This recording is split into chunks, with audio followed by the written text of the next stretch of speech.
शेगाव स्थानकावर स्वच्छता ही सेवा अंतर्गत विद्यार्थ्यांची उपयुक्त वस्तूची प्रदर्शनी।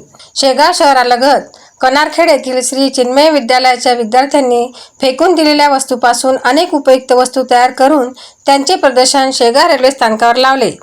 स्वच्छता ही सेवा या उपक्रमांतर्गत ही अभिनव प्रदर्शनी आयोजित करण्यात आली होती। या उपक्रमाद्वारे विद्यार्थ्यांनी कचऱ्यातील प्लास्टिक, कागद, लाकूड आदींचा उपयोग करून शोभेच्या व घरगुती वस्तू तयार केल्या। यामुळे कचऱ्यांचे व्यवस्थापन, पुनर्वापर आणि पर्यावरण संवर्धन याबाबत जनजागृती घडवून आणण्याचा प्रयत्न करण्यात आला।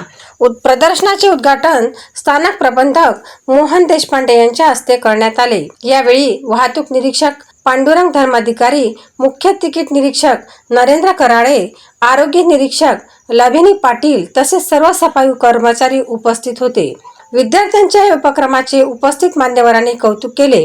फेकलेल्या वस्तूपासून उपयुक्त वस्तू तयार करण्याची कला केवळ पर्यावरणपूरकच नाही तर जनतेमध्ये स्वच्छतेबाबत सकारात्मक दृष्टिकोन निर्माण करणारी आहे, असे मत यावेळी व्यक्त करण्यात आले। युवा क्रांती न्यूज साठी डी ललित, शेगाव।